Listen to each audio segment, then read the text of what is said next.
Hey guys, welcome back to the YouTube channel. Now, one of the major trends among immigrant family living and working in the UK right now is that so many families are beginning to split up, and some of the split is based on a couple of immigration policies implemented by the current, government, past and current government, and also immigrant families splitting up because of certain irreconcilable differences, and this is really eating up. I mean, for the last couple of about 3 weeks now, I've had conversation with so many immigrant families in the UK via my one-to-one session, and one of the major conversation has always been about, oh, my wife has decided to, take me off a visa. Oh, my husband has decided not to renew his visa with me. My husband has taken me off his dependent visa. A lot of issues like that, and it's really, worrisome because of how much this has become like a trend. And trust me, I mean, on the one-to-one session, sometimes I become like a therapist, having to like hear what exactly is happening, how a spouse is being unfairly treated by the other spouse because of certain indifferences that they couldn't come to terms with. And the threat has always been, if you don't do this, I'm going to take off my visa. If you don't do that, I'm going to take off my visa. And this is really becoming a trend, and we're going to have a detailed conversation about some of the issues being faced by families regarding the whole immigration policies here in the UK, and also what exactly is happening among immigrants, I mean in families, with so many people getting into lots of you know um unthinkable situations, if that makes sense. So anyway, let's get on with the video. If you're coming across this channel for the first time, do also hit the subscribe button. On this channel, I share everything UK immigration policies, transition into tech, and everything lifestyle. So do also click on the subscribe button. And if you've been following my channel and you haven't subscribed, please do click on the subscribe button. So without further ado, let's get right into the video. So one of the major causes that cause so many families to have to split is because of the whole UK immigration policy. And I felt it's important. I think I used to assume that everyone actually know about this, but I discovered that some people are still not aware of this particular information. Now the policy implemented by the Conservative Party when they were in power was that if you're getting an health and care visa after March 2024, you can bring in your dependents. Now that is 100% accurate. However, there are a couple of uh health and care jobs with certain occupation code that still allows you to bring in your dependents. Please, I think I've emphasized this a whole lot on this channel, but I still discover people dropping on my one-to-one session still asking exactly the same question. And I first bother to actually repeat that and mention it again here on this channel. Now, not all health and care visa stops you from bringing or allowing your family to switch with you. There are a couple of other healthcare visas that still allow people to bring in their family or allow their family to switch with them. Okay, so an example of this is if you get a job as, let's say, for example, a support worker, a domiciliary care worker, that the occupation code is not 6135, 6136, you can still bring in your family, or your partner can still apply with you. So all you just need to confirm basically is the occupation code of the job you're getting, and that will help you make a better informed decision if your partner, your wife, your husband, your kids can actually move on that visa with you. So this is really important for you to know. Now, one of the things that I've had conversation about with people is, okay, now I've had situation of a family who they were able to get a job. However, the husband got a job as a carer with 6135. Now, obviously the wife can't switch to the visa, the kids can't get on the visa, and so the only option available is for the wife to also get another job that will sponsor her. You get what I mean? And what we did basically, we were able to find an healthcare assistant job for her, which she got, and they gave her sponsorship also. Now this is really important, especially if you have kids that are born in the UK. You don't necessarily need to apply for a visa for them, because except you're planning to probably take them out of the country for vacation or whatever reason, then you might need to get a passport and and also apply for their own visa. But if there's no plan of taking them outside the country, and yeah, you don't necessarily need to apply for a visa for them. So if your wife or the husband gets on a visa that sponsors them, the children, emphasis on those who are born in the UK, do not necessarily need to apply for a visa to join the parents on that particular visa. As I said, except you're planning to take them out of the country for vacation, then you might need to get them a visa, because if they leave, they wouldn't be able to come back into the United Kingdom. Now, one of the questions I get asked is, okay, what then happened? How did they get to get like permanent stay? Yada yada. There are two ways to this. Now, the first way is if one of the parents gets an indefinite leave to remain, then the child can apply for, British citizenship. So far, the child was born here, and one of the parents already have a permanent residence here in the United Kingdom.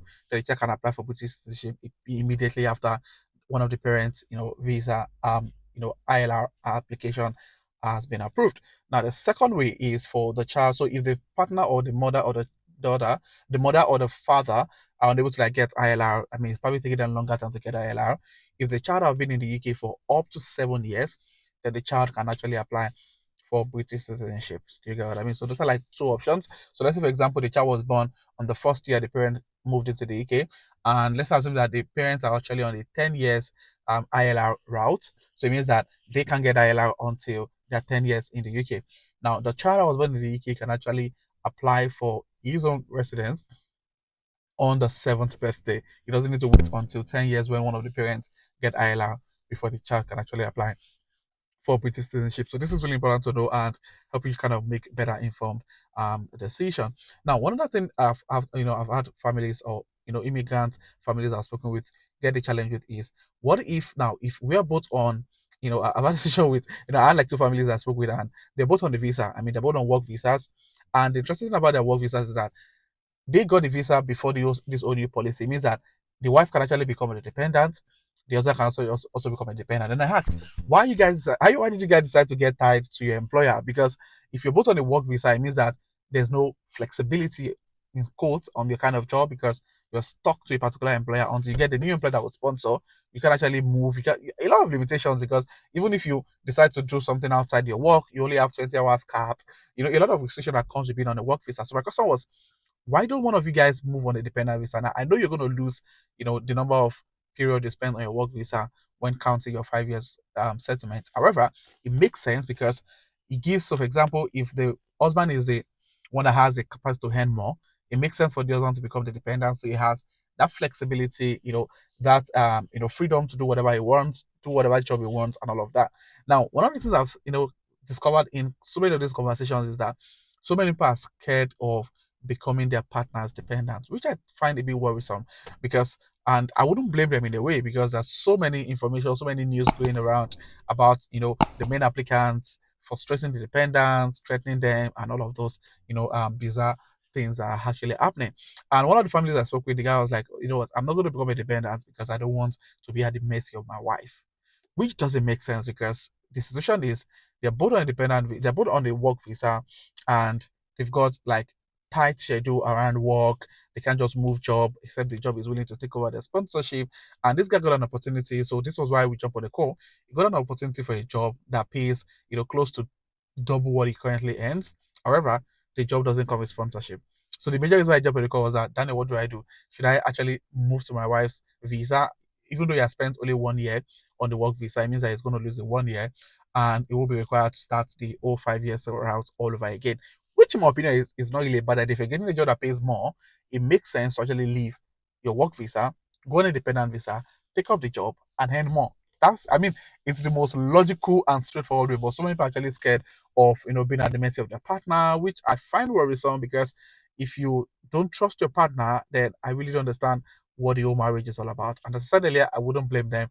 There's so many people who are actually going through a whole lot. And trust me, if there's certain confidential information that I have that I can't share on this platform, but trust me, there are so many people going through a whole lot of issue in their marriages here in the UK as immigrant, and it's just sad. I mean, I've got one person that, as I speak with you right now, he has got about 2 weeks to leave the United Kingdom, and this was because his visa was revoked because the partner, did a whole lot of interesting stuff that got the man's visa revoked. And not necessarily revoked. I mean, it wasn't revoked, but he's unable to renew the visa. So the visa expires in 2 weeks, and the wife has decided not to allow him to. So she got a new COS and never shared information about the COS with the husband. So he can't apply for a renewal because his visa is also expiring in the next 2 weeks. So a lot of things are really happening, and you just feel sad. Immigrants, this country is hard enough for you to then add, family drama to, the hassle and the whole stress that we go through living in this country. But anyway, that's just the current situation. So if you have any family going through any issues, please, share this video with them. Tell them to click on the one-to-one section in the comment section so that they can get as much help to navigate your situation. We've got immigration lawyers that will definitely work with you all through the journey and make sure that you don't get stuck along the way. So if you have any questions around what was talked about in this video, or anything at all around UK immigration, transition into tech, state them in the comment section. And if you're coming across my channel for the first time, do well to hit on the subscribe button to join the amazing Going family. And my returning subscribers, thank you for being here. I really do appreciate you guys. So this will be the end of the video, and I'll see you guys in my next video. Thank you.